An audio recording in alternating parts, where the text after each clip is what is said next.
Assalamualaikum warahmatullahi wabarakatuh. Kembali lagi di channel saya, Etis Channel. Di video kali ini kita akan belajar tentang prakarya, yaitu mengenai kerajinan serat. Baik, kita langsung aja lihat ke peta materinya. Di sini tuh yang akan kita pelajari yaitu mengenai kerajinan serat. Kemudian kita juga akan mengetahui mengenai pengertian serat, jenis dan karakteristik serat, pengolahan bahan serat, teknik dasar kerajinan bahan serat, serta proses produksi. Lanjut, yang pertama yaitu pengertian serat alam. Pertanyaannya, tahukah kamu apa itu bahan serat? Bahan serat adalah suatu jenis bahan berupa potongan-potongan komponen yang membentuk jaringan memanjang yang utuh. Adapun menurut Kamus Besar Bahasa Indonesia, serat adalah suatu material yang perbandingan panjang dan lebarnya sangat besar dan molekul penyusunnya terorientasi terutama ke arah panjang. Nah, istilah serat sendiri sering dikaitkan dengan sayur-sayuran, buah-buahan, dan tekstil. Sayuran dan buah-buahan merupakan makanan berserat tinggi yang sangat baik bagi sistem pencernaan makanan. Namun, selain itu, serat juga digunakan sebagai bahan baku tekstil. Dan adapun pembahasan kita kali ini adalah tentang bahan serat sebagai bahan baku kerajinan tekstil. Serat sebagai bahan baku tekstil adalah serat-serat yang digunakan untuk aplikasi tekstil. Serat merupakan bahan baku yang digunakan dalam pembuatan benang dan kain. Sebagai bahan baku dalam pembuatan benang dan kain, serat memegang peranan penting. Sifat serat akan mempengaruhi sifat benang atau kain yang dihasilkan, baik dari pengolahan secara mekanik maupun pengolahan secara kimia.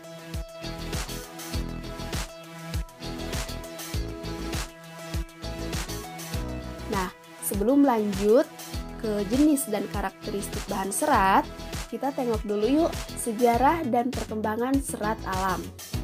Menurut sejarah, bahan serat alam dikenal orang sejak ribuan tahun sebelum Masehi. Beberapa bukti sejarah mencatat bahan serat alam sudah dipergunakan sejak tahun 2640 sebelum Masehi. Dan negara yang pertama kali mengolah bahan serat alam adalah Cina. Cina sejak dahulu sudah menghasilkan serat sutra. Cina sangat tertarik dengan serat sutra yang dihasilkan dari ulat. Bahan ini diolah menjadi benang untuk kebutuhan produk tekstil. Selain serat sutra, bahan serat alam lainnya berupa kapas. Pada tahun 1540 sebelum Masehi, telah berdiri industri kapas di India.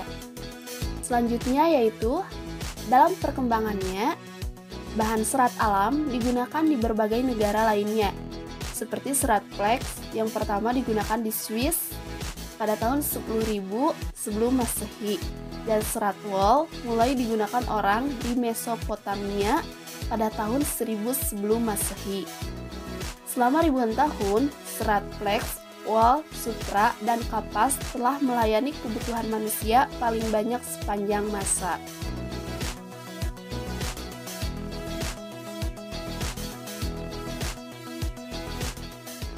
Oke, kita lanjut, yaitu mengenai jenis dan karakteristik bahan serat. Sebelumnya perlu diketahui bahwa bahan serat alam berarti berasal dari alam. Limbah serat alam mudah diurai dalam tanah.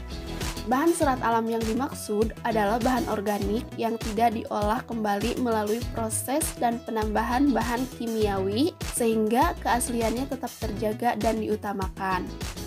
Adapun bahan serat alam digolongkan menjadi 3 jenis, yaitu berasal dari tumbuhan, hewan, dan mineral.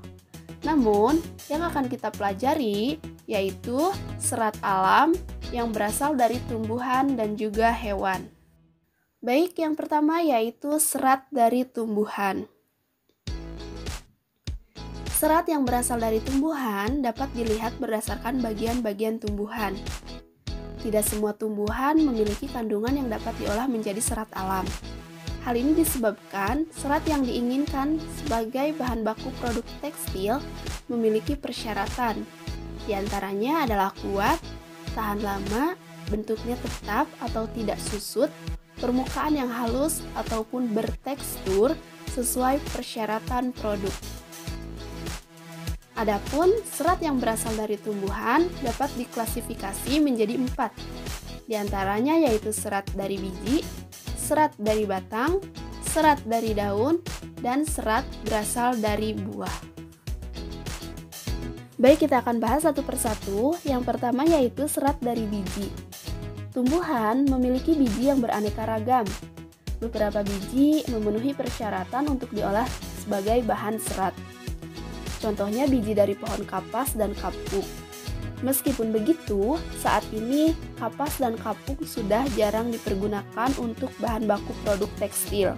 Hal ini disebabkan peminat kapas dan kapuk sudah mulai berkurang. Kapas lebih banyak dipergunakan orang sebagai bahan kosmetik dibanding untuk produk tekstil ataupun kerajinan lainnya.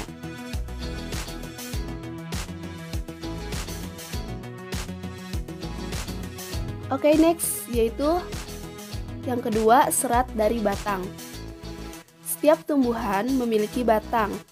Struktur batang yang dihasilkan tumbuhan tentunya tidak sama satu dengan yang lainnya.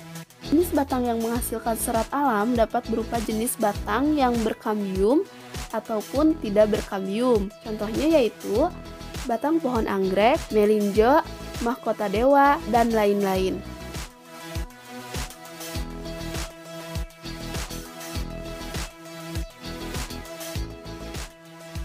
Kemudian yang ketiga yaitu serat dari daun. Tumbuhan yang dapat diolah sebagai bahan serat dari daunnya tidaklah banyak. Namun, banyak orang memanfaatkan serat dari daun sebagai bahan baku produk tekstil. Contohnya yaitu serat mendong atau purun tikus, daun nanas, daun pandan berduri, daun eceng gondok, dan lain-lain.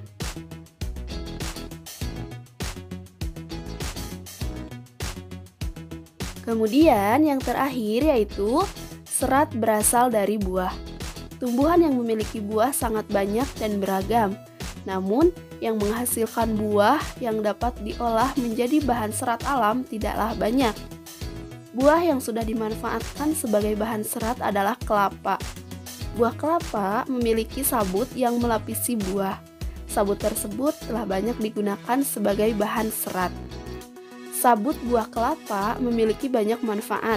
Semua jenis sabut, mulai dari sabut yang memiliki serat panjang, serat pendek, hingga debu sabut, dapat dimanfaatkan semuanya. Namun, yang dipergunakan sebagai serat hanyalah yang memiliki potongan-potongan panjang. Selanjutnya, serat ini diolah kembali menjadi bahan baku.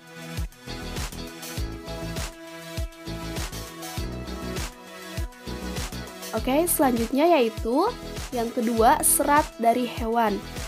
Tadi kita telah mempelajari yaitu serat dari tumbuhan, dan sekarang yang kedua yaitu serat dari hewan. Serat yang berasal dari hewan banyak disukai oleh negara-negara Eropa. Serat tersebut memiliki tekstur yang lembut dan halus. Sifat serat hewan menghangatkan sehingga orang-orang yang tinggal di daerah musim dingin sangat memanfaatkan serat ini. Bagian hewan yang dimanfaatkan seratnya adalah bulu. Bulu hewan yang paling banyak diolah sebagai bahan baku serat produk tekstil, diantaranya stapel dan filamen. Baik, yang pertama yaitu serat dari stapel. Stapel merupakan serat yang berbentuk rambut hewan yang disebut dengan wool. Contohnya domba, alpaka, unta, kelinci, dan lain-lain. Adapun rambut hewan yang paling banyak digunakan adalah wool dari bulu domba.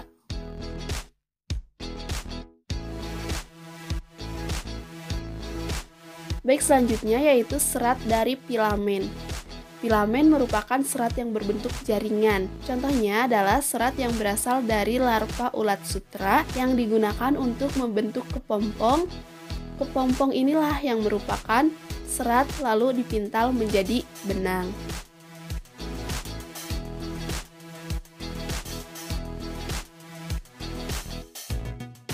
Nah, adapun karakteristik bahan serat alam yang menjadi perhatian adalah pada permukaan seratnya seperti kehalusan, kekuatan, daya serap, dan kemuluran atau elastisitas.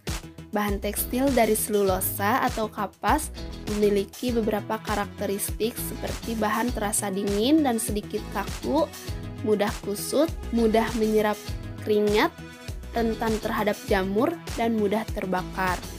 Sementara serat sutra mempunyai ciri-ciri berkilau, sangat bagus dan lembut, tidak mudah kusut, sangat halus, kekuatannya tinggi, tahan terhadap sinar matahari, daya serap cukup tinggi, tidak mudah berjamur, mudah terbakar, berbau seperti rambut terbakar, bekas pembakaran berbentuk abu hitam, bulat, serta mudah dihancurkan. Adapun serat wol mempunyai ciri-ciri agak kuat, tidak berkilau, keriting, kekenyalan tinggi, elastisitas tinggi, dan merupakan penahan panas yang baik, tahan terhadap jamur dan bakteri.